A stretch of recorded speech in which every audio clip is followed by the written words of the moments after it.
Imagine Friedrich Nietzsche, the philosophical youth of the 19th century, browsing through modern social media. He sees technological magnates quoting Marcus Aurelius between announcements of new investments. He observes how Stoicism for success captivates bestseller lists. Fitness influencers preach emotional detachment as the path to the perfect body. Stoicism is experiencing a cultural renaissance. From Silicon Valley executives to famous podcasters, from Reddit forums to airport bookstores, it seems everyone carries both Seneca's teachings in their pockets and preaches the gospel of focusing on what you can control. This ancient Greco-Roman philosophy, with its emphasis on emotional restraint and acceptance of fate, has found a grateful audience in our anxious and uncertain world. But there is one intellectual giant who would watch this revival of Stoicism with thunderous disdain: Friedrich Nietzsche. The German philosopher did not merely disagree with Stoicism. He considered it a profound betrayal of human nature. He viewed the philosophy as a denial of life, masked as wisdom, a spiritual anesthesia disguised as strength. Today, we delve into this philosophical duel between two titans of Western thought, and the stakes have never been higher. They argue about nothing less than how we should live. The foundational principle of Stoicism is to live in accordance with nature, harmonizing with what they believed to be the rational order of the universe. For the Stoic, the cosmos is governed by divine reason, a perfectly ordered system where everything unfolds according to rational principles. This is why Marcus Aurelius could write in his Meditations that everything that happens to us is part of a greater plan, and our task is simply to accept it with dignity. Nietzsche shatters this premise with his characteristic fury. "Imagine beyond good and evil," he writes. "You wish to live in harmony with nature? O noble Stoics, how deceptive your words are! Imagine a being akin to nature, boundlessly wasteful, utterly indifferent, without purpose or reflection, without mercy or justice. Picture indifference as a force. How can you live in accordance with this indifference?" For Nietzsche, the natural world is not an ordered system but an immoral, chaotic force, completely indifferent to human concepts of meaning or justice. Look around. Tsunamis spare no children, cancer does not avoid the virtuous, and ecosystems thrive under conditions of relentless, brutal competition. Nature is irrational and unkind. It is powerful, creative, destructive, and utterly indifferent to our moral categories. Nietzsche accuses the Stoics of deep intellectual dishonesty. They project their moral ideals onto the universe and then claim that these same ideals are drawn from nature's example. Your pride wants to impose your morality, your ideal onto nature and incorporate it into her, he asserts. A Stoic, contemplating an ordered cosmos, resembles a child seeing faces in the clouds, more than a scientist uncovering the laws of nature. The Stoic approach to emotions, the desire for apatheia, which means liberation from destructive passions, and the attainment of inner peace, according to Nietzsche, is not a sign of psychological maturity, but rather indicates a significant reduction of human potential. In his Joyful Science, Nietzsche presents a metaphor that evokes strong emotions. The Stoic practices absorbing stones and worms, shards of glass and scorpions, without feeling disgust. His stomach must ultimately become indifferent to everything that random life may present to him. This image reflects Nietzsche's main claim. Stoic emotional discipline is not mere control, but rather a dulling of all shades of life. Consider whether one is stronger who feels no grief over the loss of a loved one than one who mourns deeply. Does one live a full life who is untouched by ugliness, passion, or unjust anger? For Nietzsche, Stoicism is a philosophical Botox, dulling the expressions of life and killing its vibrancy. The Stoics' pursuit of emotional safety is a philosophy of a caged animal, a life reduced to a dull and tamed existence under the illusion of strength. Let us recall how we cope with complex emotions today. When we feel anxiety, we are often advised to simply breathe or focus on what we can control. This is the classic Stoic approach. But what if this anxiety points to something important that we need to address? What if our anger contains wisdom about injustice that deserves to be expressed? The Stoic does not overcome suffering. He merely resigns himself to it like a patient choosing constant anesthesia instead of the risky sensation of life. Behind this pursuit of numbness, Nietzsche sees not strength, but fear, especially the fear of being deeply affected by the unpredictability of life. True strength lies not in remaining unflappable, but in having the courage to be deeply moved and still affirm existence. Is calmness a strength or self-deception in the face of fear? Modern Stoics would dispute such a characterization. Philosopher Massimo Pigliucci argues that apathy is not emotional insensitivity, but clarity, the ability to see situations without distortion. Donald Robertson asserts that Stoicism is fundamentally active. It is not passive acceptance, but a strategic focus on what truly matters. Modern Stoics would say, we do not suppress emotions, but transform them. We do not resign ourselves to fate. We strategically engage with reality. We do not call for indifference to injustice, but for pragmatic action. After all, did Marcus Aurelius not actively fulfill his duties as emperor rather than simply accepting his fate? Nevertheless, Nietzsche would remain deeply skeptical. Although the Stoics emphasize virtuous actions, their fundamental belief that virtue alone is sufficient for happiness subtly undermines the creative energy necessary for change. When virtue becomes a reward in itself, does it not hinder the risky, passionate engagement that leads to revolutionary transformations? Take, for example, the fight against climate change. A strict Stoic may focus solely on their own virtue, reducing their carbon footprint, living modestly, accepting that the global climate crisis is largely beyond their control. Meanwhile, a Nietzschean approach may embrace the creative fury that fuels the formation of a movement. That passionate dedication to change would remain unwavering. Can a philosophy that adapts to circumstances truly challenge the status quo? The Stoic sage, that paragon of perfect rationality and virtue, impervious to the blows of fate, is for Nietzsche not an ideal to emulate, but an illusory fantasy. Even the Stoics themselves acknowledged that this image is more theoretical than real, a star to orient oneself towards, rather than a goal to achieve.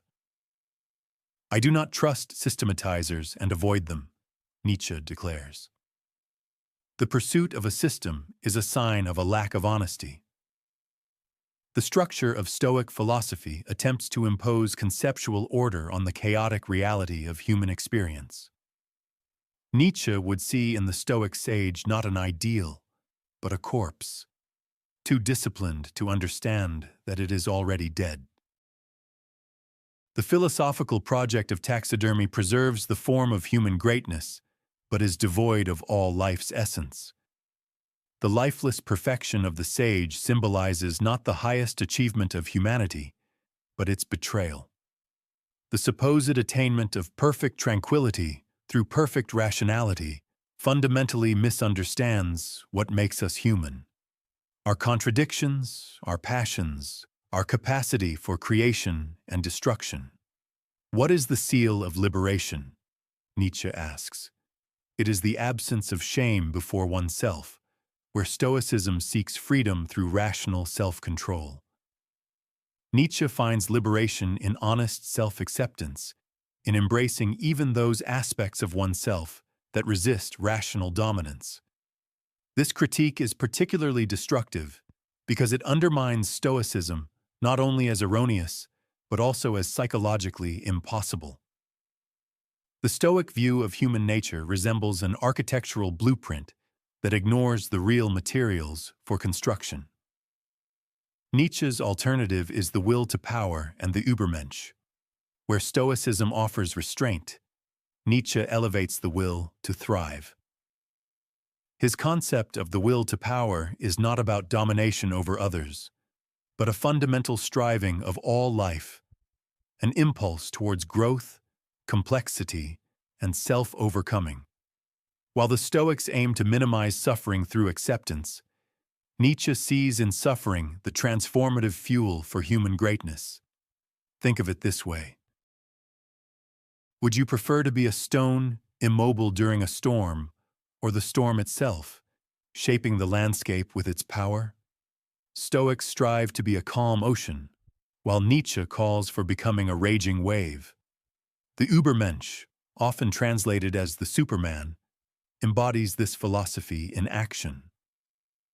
Unlike the Stoic sage, who achieves perfection through rational detachment, the Übermensch creates meaning through intense engagement, transforming suffering into self-mastery.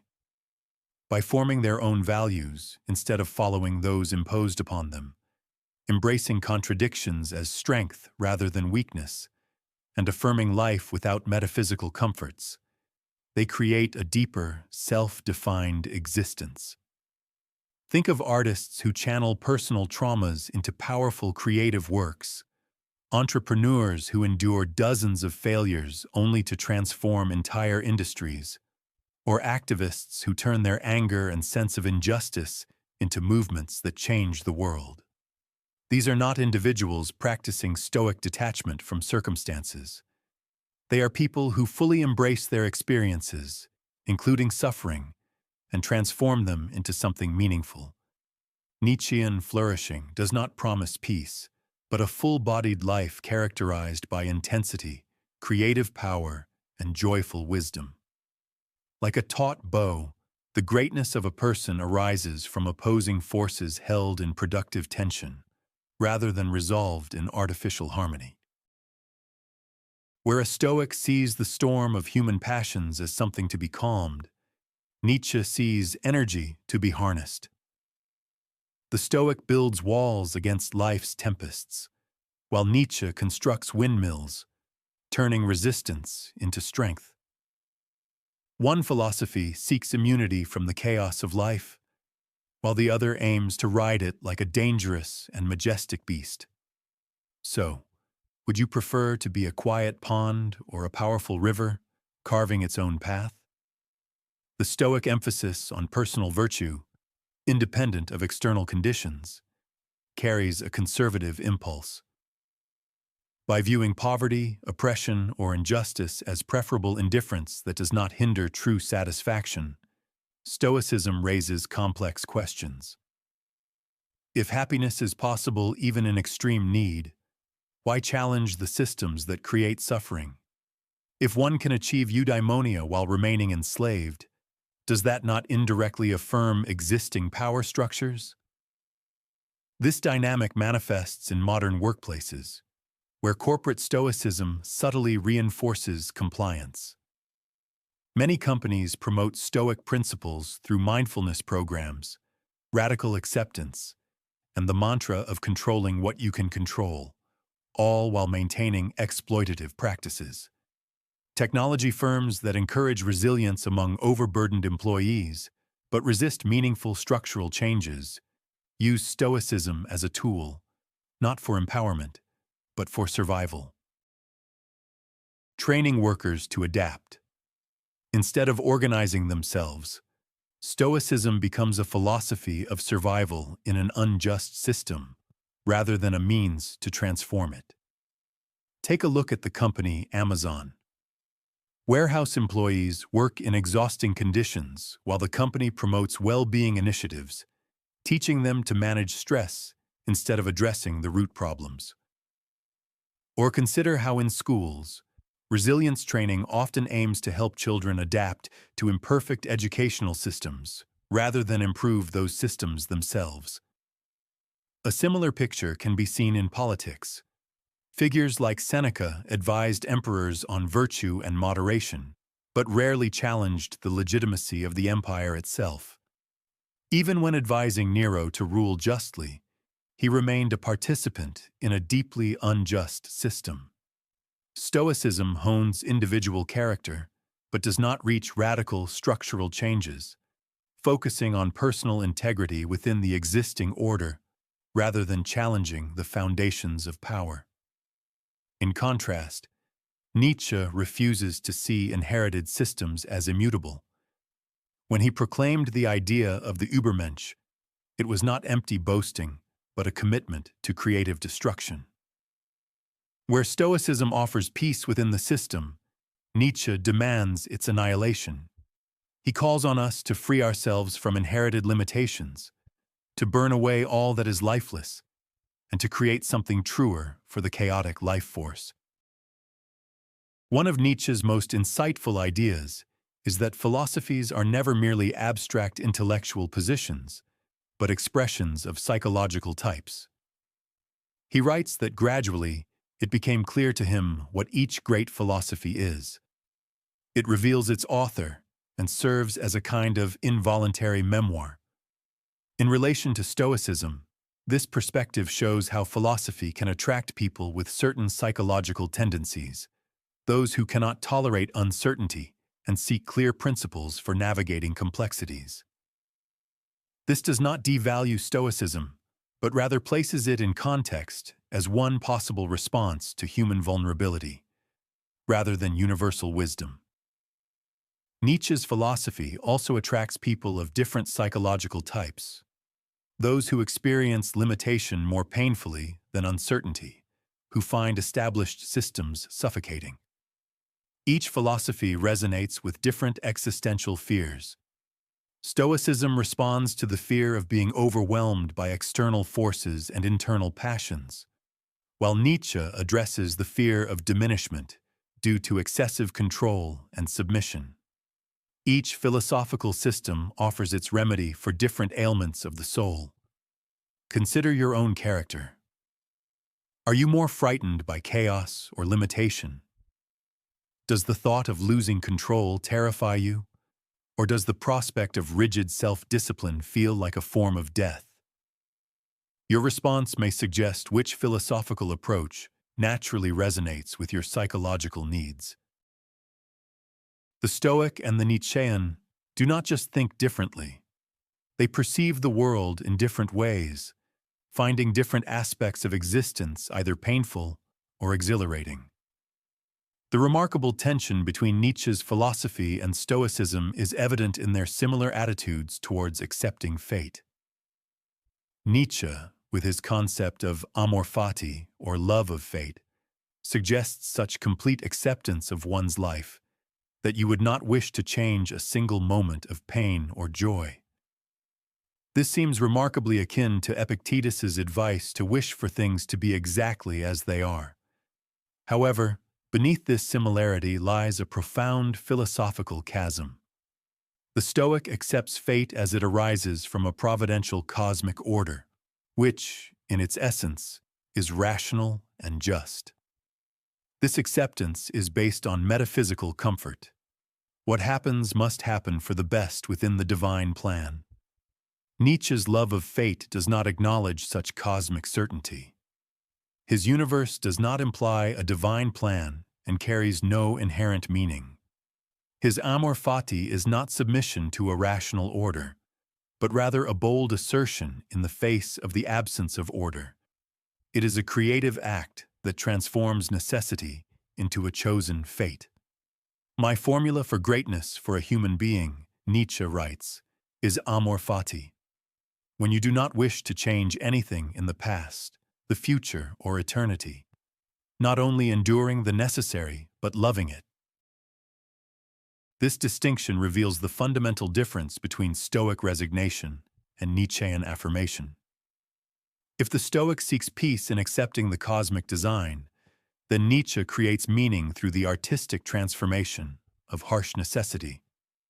For example, let us consider how these philosophies approach personal tragedy.